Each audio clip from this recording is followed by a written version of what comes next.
So today we're going to talk about Toronto FC in terms of the moving forward series of 2021, and there's no doubt that this year for TFC was an absolute disaster of a year, and a year where I kind of predicted that the biggest weakness that this team had coming into this year was fully exposed. I talk about how the big issue with this team coming into this year is that they don't really have a lot of depth in terms of their team, and once if some of their star player goes down with injury, this team is a very hollow team. And unsurprisingly, once those star player gone down with injury, and it's not just like one or two players, like it was like almost their entire attacking core was gone out for long-term injury. This team basically suffered dearly. Though I will say that the only good thing that coming out of this year is that at least TFC can move on now to a new era where they don't have to deal with former Red Bull staff that kind of run their team to the ground, and hope that Bob Bradley will maybe bring some good fortune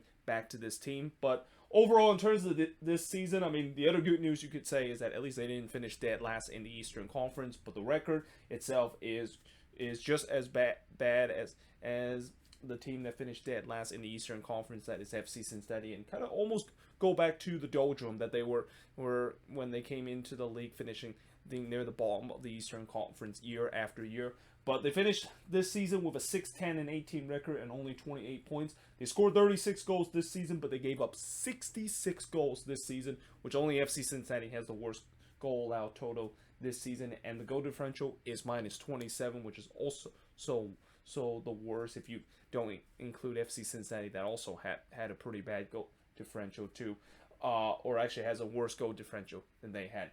And as I mentioned, even though they didn't finish dead last in the Eastern Conference, they finished second to dead last at 13th place in the Eastern Conference. Top goal scorer for this team, I mean, I talk about how, the 39 goals that they score is definitely not a lot, and it definitely shows in terms of the top goal scorer chart. The top goal scorer chart is actually Josie Outdoor and Jonathan Osorio, and Outdoor is a guy that, he's been either out with injuries, or maybe he had some frustration with the head coaches, as we saw with him kind of having a bit of a beef with Chris Armas during the beginning of the year. But somehow he still ended up as the top goal scorer with 4 goals alongside with Jonathan Osorio. Then you got Ayoa Quinola, who basically suffered a season-ending injury in the middle of the season with 3 goals, followed by Marky Delgado with 3 goals, and Omar Gonzalez with 3 goals. Now, in terms of the top assist leader, this is where the number does get a little bit better, and they do have a player that actually ends up to be double-digit in terms of the assist leader, and that player is Jefferson Soteldo, who has 10 assists this season. And I thought, for Soteldo, as much as, he actually were able to hit double-digit assists in the short time he was here, I still didn't think that with the short times that he is here, he is still live up to the price tag that TFC bought him during the summer transfer window. I mean, don't get me wrong. I think he can be a very talented player, and some might even say that he could be the next Sebastian Javanco for this TFC team. But I just feel like watching him play. He's definitely a great player, but it's not in a way where I feel like, even with him doing well in terms of assisting and being the playmaker that he is, I would expect that. I think TFC was hoping maybe he can also show the goals scoring department, and that's what we saw with Javanco, where not only he can be the playmaker, like in setting up his teammates to score goals, but he can also score some crucial goal in big moments too. Then you got Michael Bradley with 5 assists, followed by Alejandro Pozuelo, another player that basically were spending more time in the IR than on the pitch this season with 4 assists. Then you got Aro Jr. and Patrick Mullins finish up the top 5 with 3 assists for TFC.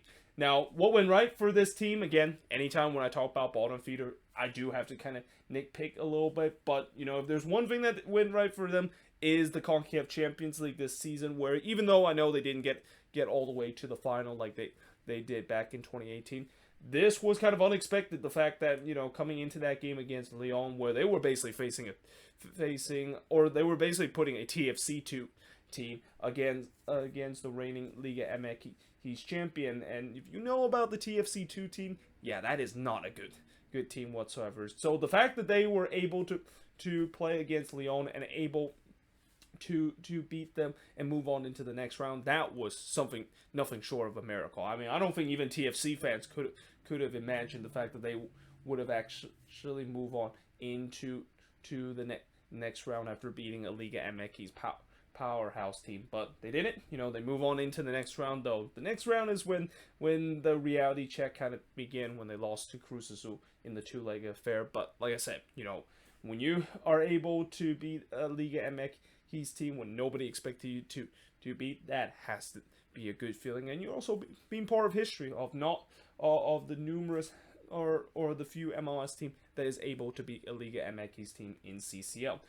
The other thing that, of course, went right for them is that they got rid of the former Red Bull staff that was running the team to the ground. So I talk about Ali Curtis and Chris Armas. You can clearly see that they were definitely not the right fit for this team, and especially for Chris Armas. Like, his pressing system that he was trying to implement for this TFC team was clearly not a philosophy to work. And I kind of, I kind of now get why some people said that Chris Armas is not a good fit for this team, because, this was a team under Greg Vanney that wasn't really a team that pressed as much as we've seen what Chris Armas does with the Red Bulls team. And, it's always tough that when you are a new head coach here and you basically implement your philosophy to the team, and it's going to be tough to try to have these players to kind of buy into your system. And it just kind of seems like these TFC players never buy into the Chris Armas system. And when your players aren't able to buy into your system and into your philosophy, that could really end up to be a disaster. And it's no surprise that of course, what was the case for most of the time when TFC was playing under Chris Armas. They looked like an absolute mess in terms of every single game.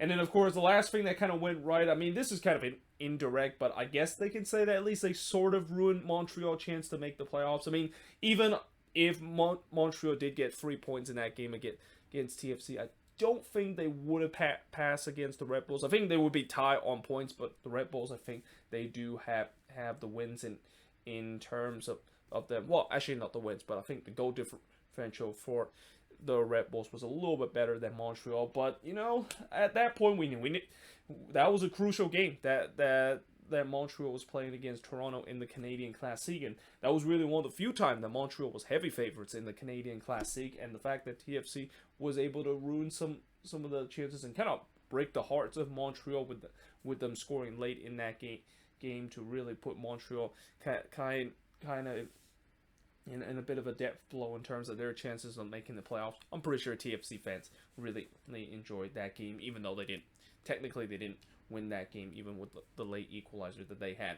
So what went wrong for this team? Well, it's pretty simple. I mean, if the simplest way to put it is that this team had injuries, and more injuries. Like the first couple of months, they were without Josie Altuve for a long time, both injuries and also some off the field situation. They were without Ayo Aquino, who I mentioned, unfortunately suffered a season-ending injury in the CONCACAF Nations League. And then they were also without Alejandro Pozuelo, the reigning MVP for majority of the year. And there was time where there was maybe a hint that he could come back to the team, and he eventually did come back to the team, but he got himself back on the IR very quickly after he comes back to the team, and they kind of just decided to shut him down for the remaining of the season.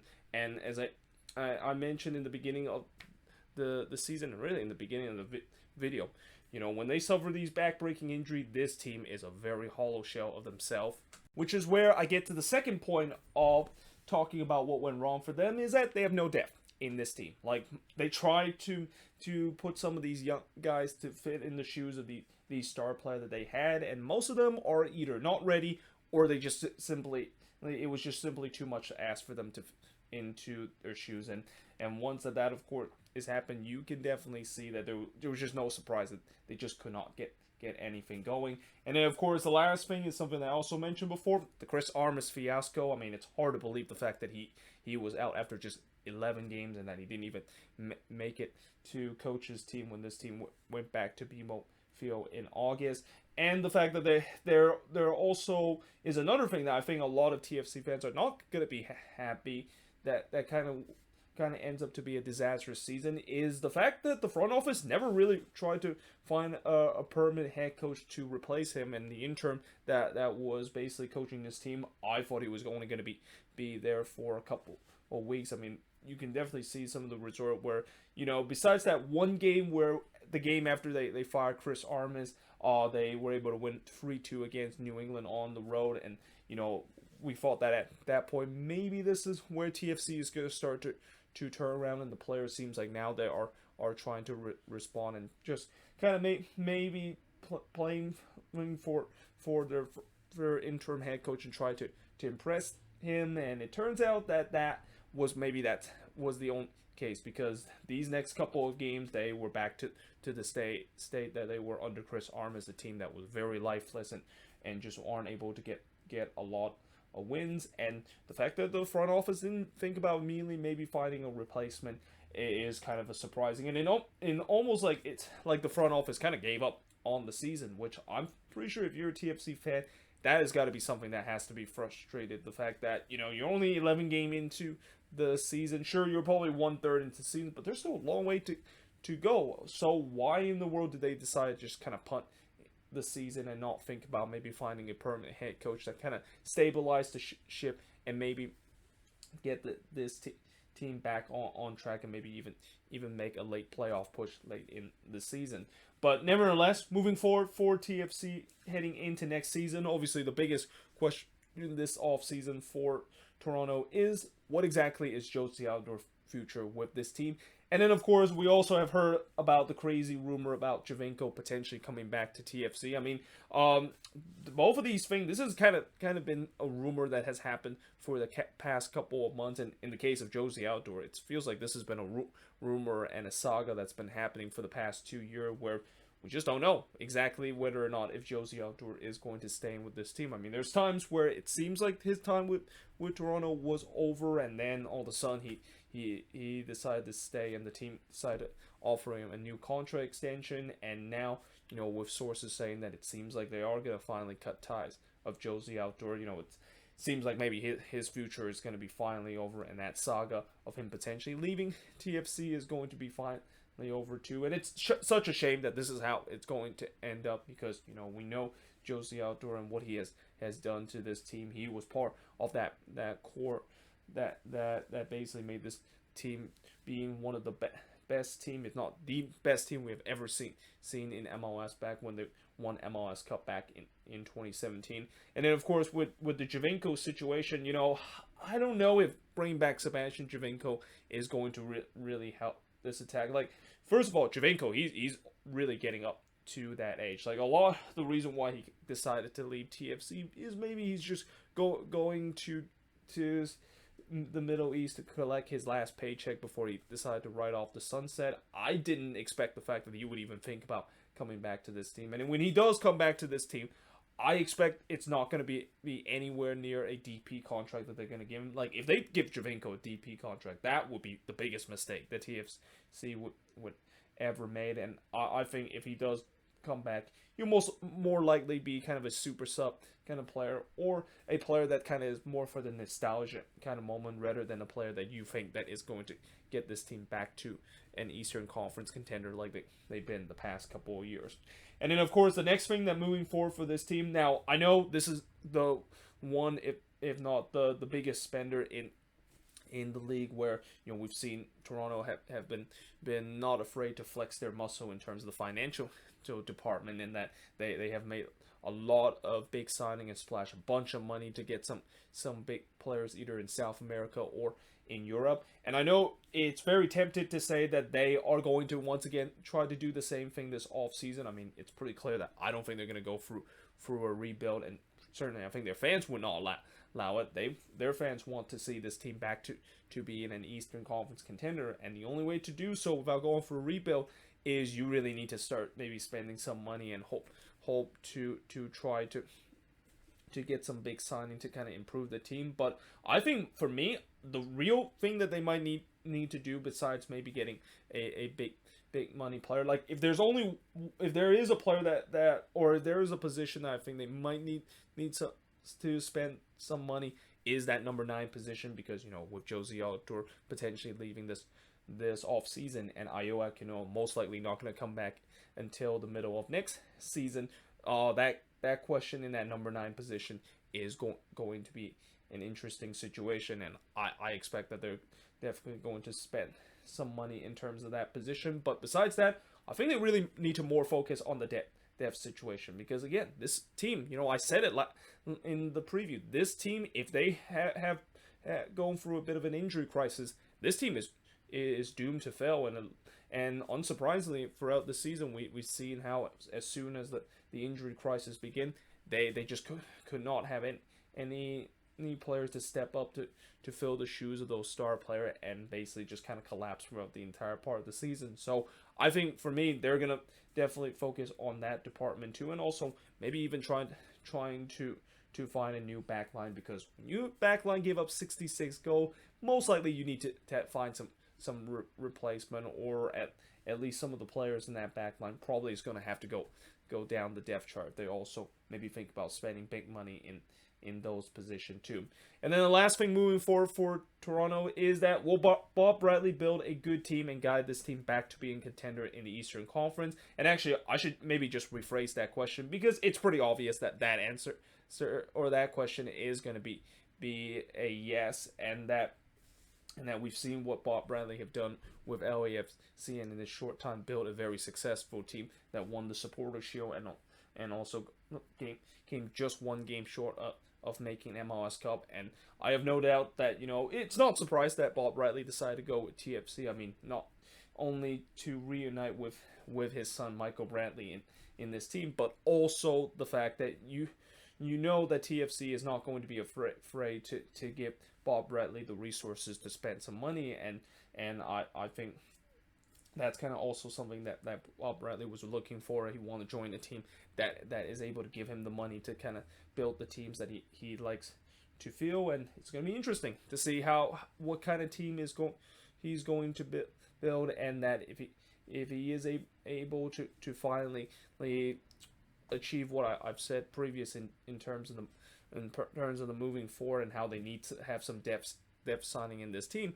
I think this team should be back to be an Eastern Conference contender. Like, this team, I feel like it's too good to fail again next season. And as long as, if they don't have an injury crisis again, and, most of their attacking player is going to be back in this team, I expect this team should be a fun team to watch, and should be a team that could finish in the top part of the Eastern Conference. But let me know in the comments below, if you're a TFC fan, what do you think of this video, and what do you think went right, went wrong, and moving forward, how your team is going to look this off season. But until then, hope you guys enjoyed this video. If you do, make sure to leave a like, smash the subscribe button, and yeah, I of course will see you guys next time.